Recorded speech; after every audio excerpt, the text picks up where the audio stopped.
January 20th marks 1 year since Trump returned to the presidency. He came into office promising a new American golden age. Liberals warned of an authoritarian blitzkrieg.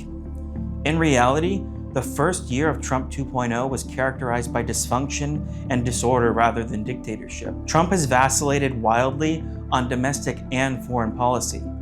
Meanwhile, he's been damaged by the Epstein scandal, growing economic unease, and warmongering. His cross-class MAGA coalition has been torn apart as a result. Today, we're going to run the year back and look at all of the attacks, retreats, promises, blunders, and contradictions that Trump has laid bare. This video is based on an article by Jake Thorpe in our newspaper, The Communist. Make sure to like this video and subscribe to keep getting the communist perspective on news and politics. Starting all the way back in November 2024, the Democrats face-planted spectacularly in the election. After ushering Joe Biden off stage, Harris's strategy was to pretend Bidenomics was a success. She promised that not a thing would differentiate her policies from Biden's, and scaremongering about fascism couldn't save her campaign.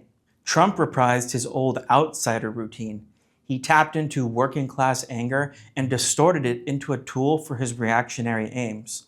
Both Trump and Harris leaned on the classic bourgeois tactic of stoking anti-immigrant sentiment to split and pit workers against each other. But Trump also acknowledged hard realities.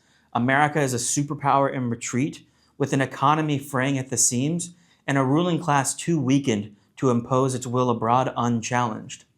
All things that the Democrats ignored and gaslighted the American working class about. Trump promised to tackle inflation, bring back millions of lost manufacturing jobs, and end the Ukraine war in 24 hours. With these big promises, Trump won the election. In January, Trump flooded the zone with executive orders. He largely leaned into culture war issues, while other orders targeted immigrants and union workers. Setting up DOGE with Elon Musk at its helm, Trump began firing federal workers in an attempt to create a leaner state and lay the groundwork for future austerity cuts. He appointed a cabinet of billionaires worth more than $500 billion, which started to undermine the populist image that propelled him into the White House. In February, Trump triggered a geopolitical rupture when he called Vladimir Putin to discuss a Ukraine peace deal. His administration announced plans to open negotiations directly with Russia, keeping both Western European leaders and the Kiev regime away from the peace table. The diplomatic turn was an admission of what communists said all along. This was a proxy war between Russian and American imperialism, in which Ukraine was a mere pawn. It also sounded the de facto death knell of the post-war liberal world order, signaling Trump's desire to turn away from Europe and focus on retrenching U.S. imperialism in the Americas. In March, Trump showed what that would look like for the Western Hemispheric allies. Trump launched his initial tariff barrage on Canada and Mexico, initiating a ham-fisted attempt to reshore manufacturing industries. The administration followed this by floating plans to seize control of key border trade corridors under the guise of national security. This sharpened divisions inside his own base, which includes capitalists, farmers, and truckers who depend on cross-border commerce. Trump's America First foreign policy began unraveling upon first contact with reality. He praised Putin one day and threatened new sanctions the next, while simultaneously claiming Beijing was both a partner in trade and an existential threat. This zigzagging continues up to the present day, a sign of the weakness of U.S. imperialism's position. By spring, the $36 trillion in counting federal debt had pushed the debt-to-GDP ratio past 123%. Burdened by nearly $18 trillion in household debt, consumer spending had been plummeting since the winter. Consumer confidence indices posted their steepest early-year drops since the Great Recession. Credit card delinquencies hit 14-year highs, auto loan defaults reached levels unseen in 3 decades, and early withdrawals from retirement accounts surged as workers struggled to pay their bills. Trump unleashed his Liberation Day tariffs into this deteriorating economic landscape, promising revival while tightening the vice between stagnant wages and rising prices. Stocks, bonds, and the US dollar plummeted on the markets. To ward off capital flight, Trump was forced to pause his tariff barrage. In May, markets lurched between panic and euphoria as the administration swung from tariff threats to half-baked easing measures. Business investment froze. Manufacturers announced fresh layoffs, supply chain gaps widened. Trump needed a distraction. For months, ICE had been terrorizing migrant communities across the country, mainly in small towns. To whip up his base, Trump selected the largest population of immigrant workers in America for his next act in June. The raids in Los Angeles showcased the brutality of ICE, LAPD, and federalized troops against working people. Trump tripled arrest quotas and rolled out a surveillance app to track hundreds of thousands. Sweeping collateral arrests turned entire neighborhoods into ICE targets. Democrats denounced the optics while helping coordinate the repression. Mayor Bass imposed a curfew while Governor Newsom bragged about working with ICE. Tens of thousands took to the streets. Clashes escalated across the country. Low morale among National Guardsmen signaled the possibility that troops might refuse to act against their own communities. But without a conscious, organized political force rooted in the working class, the movement remained uneven and reactive. Businesses in border states, especially in Texas and California, reported significant labor shortages due to ICE raids. In response, Trump de-escalated the ICE assault, but kept the National Guard on standby in several states. ICE continued its work less brashly than before. Abroad, Trump backed Israel's 12-day war on Iran, spending billions on Operation Midnight Hammer, attacks on 3 nuclear sites in Iran with bunker-busting, massive ordnance penetrators, and Tomahawk missiles. Trump claimed victory, but there's no evidence the strike did anything to impede Iran's nuclear program.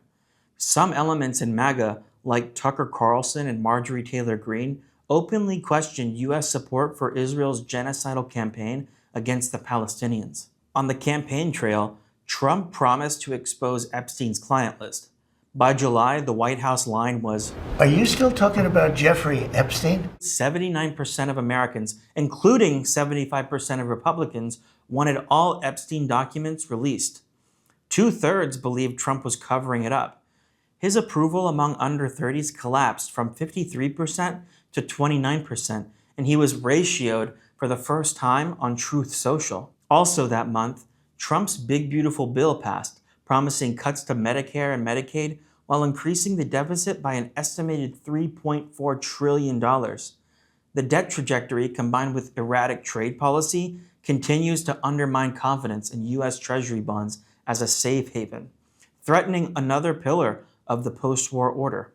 In August and September, the White House began dispatching naval and air forces to the Caribbean, a naked act of imperialist aggression against Venezuela, under the thin cover of a renewed war on drugs.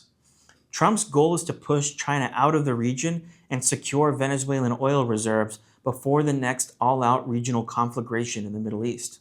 On the economic front, the rhetoric of revival, strength, and stability had been stripped bare.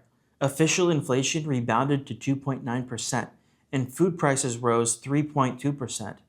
Manufacturing slowed, capacity utilization dipped, and unemployment climbed to 4.3%, the highest since 2021. Unhappy with the weak jobs report, Trump fired the head of the Bureau of Labor Statistics and replaced her with a Heritage Foundation MAGA yes man. The assassination of Charlie Kirk on September 10th temporarily rallied the right around a martyr, but it did not seal up the cracks in Trump's base. The rifts have only widened since, as questions about his killing abound. In October, 750,000 federal workers were furloughed during the government shutdown. The rest were forced to work without pay. Democrats attempted to cast the crisis as a fight over health care with little success. The current system is largely a product of Obamacare, a massive handout to the healthcare monopolies. Most workers saw through the Democrats' cynical politicking. Trump's approval numbers kept sinking, especially on the economy. He relied once again on distractions, ICE raids, National Guard deployments, and loud talk about restoring order. In November and December, after fighting tooth and nail against the release of the Epstein files, Trump was forced to relent. The scandal shined light on capitalism's dark underbelly, exposing the depravity of the ruling class. Prices surged as pre-tariff stockpiles ran out. Government statistics on inflation and unemployment weren't published due to the shutdown, but workers didn't need charts to tell them that grocery prices were on the rise and it was getting harder and harder to find a job. Only 30% approved of Trump's handling of prices. More than 1 million workers had already been laid off. UPS announced 48,000 job cuts, while Amazon axed 14,000 in its largest layoff ever. Seasonal hiring for the holidays was projected to hit its lowest level since 2009. That phrase, since 2009, hung in the air. Auto repossessions surpassed 2.2 million. Subprime auto delinquencies were higher than during every recession of the last quarter century. Warnings of a $35 trillion AI bubble implosion and an imperialist lurch into Latin America both showed a stumbling system trying to brace its footing. So what's ahead in 2026? Well, Trump kicked off the year with a barbaric attack against Venezuela. He's followed it up with threats against Cuba, Colombia, Mexico, and Greenland. Trump is fully committing to hemispheric dominance, but this won't change the fundamental instability of U.S. capitalism. His attempts to dislodge China from the Americas could quickly turn into another of the forever wars that Trump campaigned on ending. The more Trump exposes himself as a servant of the warmongering imperialist elite, the more of his MAGA coalition will fracture. The cold-blooded murder by ICE of Renee Good is only adding fuel to the fire. Protests against this summary execution of an innocent Minneapolis woman and mother of 3 have already spread across the country. Trump, Kristi Noem, and others in the administration are trying to spin the story, claiming it was self-defense. But the videos of the killing expose the truth. The only real terrorists here are ICE and the repressive government that tries to get away with murder. When Trump took office, 88% of American adults believed the U.S. political system had been broken for decades. Millions hoped his second term would be the shock therapy required to set things right. Instead, 84% of survey participants today say democracy is in crisis or facing serious challenges. A November Gallup poll found that only 36% approve of Trump's job performance. While liberal scaremongers fretted about fascism and claimed that the working class had turned decisively to the right, communists kept our heads. We explained that Trump represented a distorted expression of class rage, but that he would not be able to deliver. Even before cracks in MAGA started to show, we armed our comrades with this perspective. This allowed us to cut through the class enemy's divisive culture war logic and put forward class struggle politics against both Trump and the widely discredited Democrats. We connected with and recruited workers and young people from all political backgrounds, from former Bernie and Zoran canvassers to ex-MAGA supporters. Amid the chaos of Trump 2.0, the revolutionary communists of America went from strength to strength in 2025. A timeline of our milestones is in our newspaper, The Communist. Hi, my name is Stanton. I work here in the media department at the Office of The Communist.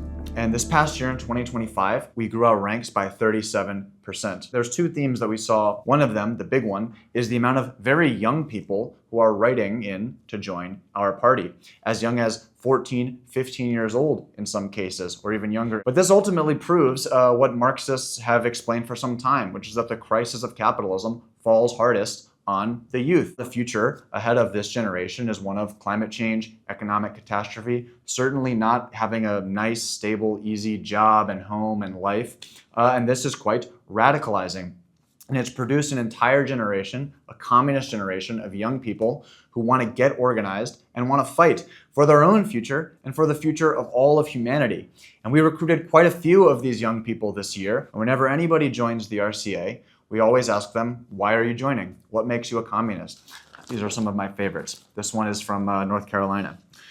I'm in 8th grade. I need advice on starting a communist club at my school and how we can connect with other communists internationally.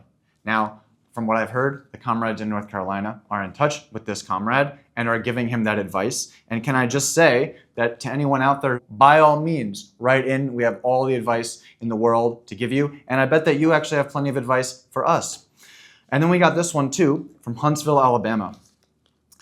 I don't want to sit back while history happens. I want to help build a party that can actually win. I am willing, by any means necessary, to study and learn Marxism, fight the capitalist class, and dismantle the capitalist system. That's why I want to join the RCA.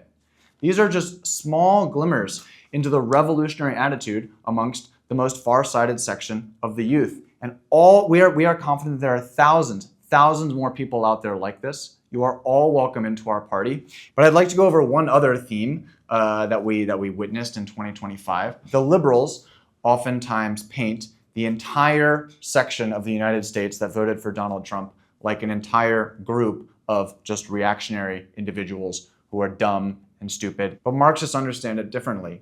We understand that a large section of the working class is looking for an alternative to the establishment that's consistently ruined our lives for the past 50 years, if not more. And in a distorted way, Trump represented this type of anti-establishment mood. And that's why millions of ordinary workers with the healthiest of instincts did actually support him. At the very end of last year, we got a pretty remarkable joint submission from a communist in Memphis, Tennessee. He said, "I'm in my late 40s and totally new to communism. Until recently, I was a lifelong conservative Republican who voted for Trump 3 times. Over the course of this year, I've become totally disillusioned with the system." He then goes on to explain that with inflation, he's struggling to afford groceries and keep his job and wages up. And then he says, "I asked myself, who's standing up for workers? I began reading. I read the Communist Manifesto and was excited. I began reading more about communism and surprisingly found myself agreeing with what I read. After searching for communist groups online, I found your website. I've been reading your articles and watching your YouTube videos and find myself agreeing with what you say. I still have a few questions, but I would like to get involved." He's since signed up as a dues-paying Sustainer member and I know bought a treasure trove of Marxist books from our bookstore. And if you take these as a whole, I mean, this is the thought process going on in the youth, and it's a thought process going on in the older section of the workforce. And this is precisely why we have nothing but optimism in our class to get organized and fight against capitalism. And so if you resonate with any of this, I would encourage you to do what our friends and now comrades did in Memphis and write into our website, request to join, or just write in with your questions, comments, feedback. You can go to communistusa.org/join or communistusa.org/write. And best of all, subscribe to The Communist. On average, over the course of 2025, the Revolutionary Communists of America formally welcomed a new comrade into the party every 10 hours. Here are some comrades from Seattle, Phoenix, Dallas, and Boston talking about what their first year was like in the RCA. My name is Marley Macias from Phoenix, Arizona, and I joined the RCA in April of 2025, officially. This was after months of hesitating, and before joining, after 2 years of searching for ways to meaningfully fight for the liberation of Palestine and finding only the methods of contacting your senators, direct action, economic boycotts, and endless protesting, I was on the verge of a burnout. But it was at one such protest in Tempe, Arizona, where I first met the RCA. Comrades were largely alone at these protests, putting forward a international class struggle perspective and connecting the need for a socialist revolution at home to the fight for liberation of Palestine. And this is a thought that had organically crossed my mind before. And so I was intrigued, and I walked away from this conversation with comrades feeling like, what have I been doing all this time? Maybe this is where I need to be. These people seem to have the answers, and I understand everything that they're saying to me. Like, this feels natural to me. So I attended several meetings after that and eventually joined the party. But in those meetings, we did study Marxist theory. And instead of these works being the dark and dense writings of individuals whose intelligence far exceeds my own, I found them to be actually quite intuitive and a thorough explanation of reality. from my fellow revolutionaries. So to anyone who is hesitant to join because of intimidation, I say do it anyway. My comrades like to say that Marxism is for everyone. I had been consuming anti-capitalist content online since about middle school, but it was my experience in the Palestine encampments that really made me feel like I just needed to do more. So I started to search for leftist organizations. A comrade came up to me at the Boston Common May Day rally, asked me if I was a communist. I said, I think so. Started to attend branch meetings to see if the organization was a good fit for me, that it was worth my time and energy. And it was really the literature that sold me. The newspaper, the pamphlets, just the level of analysis inside. And the questions I was asking my comrades, things I was so confused on for so long, became so clear thanks to their patient explanations. I started to truly feel at home in the world because I understood it and that I could actually change it.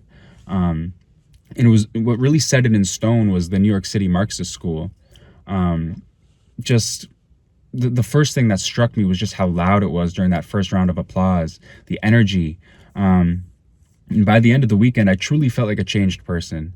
And I truly feel like this is going to be my purpose for the rest of my life. I started attending meetings in the beginning of 2025, and I became a sustaining member. And was kind of in and out of meetings. I definitely agreed with the party's platform. I had been disillusioned by the Democrats and the constant failures of lesser evilism, specifically seeing the lies about the Gaza genocide. But I just wasn't really sure if I could commit the time or if I, was really all in on the party until I went to the National Congress in Philadelphia. It was really there where I met a bunch of people from across the country and from Canada and Mexico, and I really felt confidence that, revolution is possible. The working class is the biggest it's ever been, and we need to act if we actually want to see revolution in our lifetime. So it was really there that I became less of a spectator and more of an active member in the party. I realized that if I want to see revolution in my lifetime, I need to go all in and I need to organize and raise my political level and the political level of the people around me.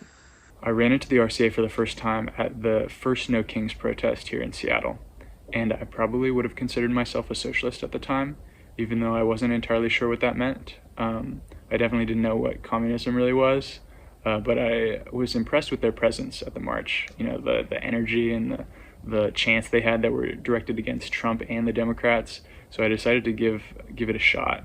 And I'm glad that I did, because it was at those first couple meetings that I really realized how much deeper this goes than just good slogans. The people I talked to seemed to really understand what was going on in the world, from what Trump was doing in the economy to what was happening in Ukraine and Gaza. They had really good answers for my questions. And I knew pretty immediately that I wanted to understand things the way they did. And although I was a little intimidated at first, just by chipping away over these past 4 or 5 months, I've gained a completely new understanding of the world. Especially what is capitalism and where did it come from historically, and how did it develop, how it inevitably leads to the kind of chaos and violence that we see in the world, but also what is communism and socialism and the possibility of a world run by workers for the benefit of society rather than for the profits of a minority. So yeah, as a member of the RCA fighting for revolution and socialism in my lifetime, I can say that I've never felt more determined and optimistic. Just half a year ago, I was feeling hopelessly lost. Throughout my childhood and young adulthood, I watched protest after protest against injustice after injustice, but only a few months after each protest, the world went back to normal, and it felt like things had only become worse than they had been originally. Every conversation about politics made me feel hopelessly disheartened. When I heard the words, "Are you a communist?" coming from a comrade of the RCA, this brought me an entirely new perspective. I was drawn into the RCA originally by our bold strategy with recruiting communists and being proud about our revolutionary ideology. It was the first time that I truly felt surrounded by not blind faith, but a scientific understanding of how we can make a difference in society. Over the past few months, I've had really invigorating conversations with strangers, friends, and even families about topics that previously would have made me feel incredibly disheartened, but now it's the complete opposite. Alongside my comrades, I've returned to the campus that I just graduated from in the spring for a recruitment campaign, and I've felt more capable than ever of engaging in conversations about communism and connecting with my fellow UW students and alumni on the grounds of revolutionary optimism. So here's to another year of sharpening our perspectives. Our future is brighter than ever, comrades. If you agree with what you heard today, if you're a communist and you want to join the RCA, go to communistusa.org/join to connect with a comrade near you. Tell us what was the most politically impactful event in 2025 for you in the comments below. Or if you have your own questions, put them in the comments as well, and we may answer them in a future video. Like and share this video, subscribe to our channel, and we'll see you next time.